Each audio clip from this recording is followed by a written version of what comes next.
ایک مرتبہ صلاح الدین ایوبی اور سلطان نور الدین زنگی سے ملکہ وکٹوریہ اور عیسائیوں کے استاد اعظم نے جنگ ختم کرنے کے بارے میں سوال کیا تو صلاح الدین ایوبی نے انہیں جواب دیتے ہوئے کہا، جنگ وہیں ختم ہوگی جہاں سے شروع ہوئی تھی، یعنی یروشلم۔ جب تک مسلم علاقے تمہاری قید سے آزاد نہیں ہو جاتے، نہ ہم چین سے بیٹھیں گے اور نہ تمہیں چین سے بیٹھنے دیں گے۔ سلطان نور الدین زنگی صلاح الدین کا جواب سن کر مسکرا پڑتے ہیں۔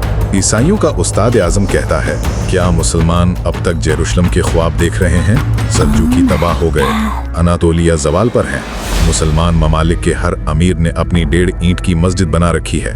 مسلم امت پارا پارا ہے اور آپ القدس لینے کے خواب دیکھ رہے ہیں۔ سلطان نور الدین زنگی استاد اعظم کی بات کا جواب دیتے ہوئے کہتے ہیں، تمہیں القدس ہاتھ سے جانے کا خوف ہے، لیکن خوف تو انسان کو مرنے سے پہلے ہی مار دیتا ہے۔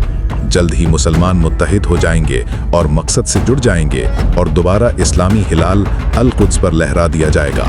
استاد اعظم اور ملکہ وکٹوریہ صلاح الدین اور سلطان نور الدین زنگی کی باتوں کو دیوانے کا خواب سمجھتے ہیں، لیکن پھر تاریخ نے بتا دیا کہ ان دونوں رہنماؤں کی عظیم جدوجہد سے یروشلم مسلمانوں کا ہو گیا اور وہاں سے ظلم و بربریت کا خاتمہ کر دیا گیا اور اسلامی ہلال القدس پر لہرا دیا گیا۔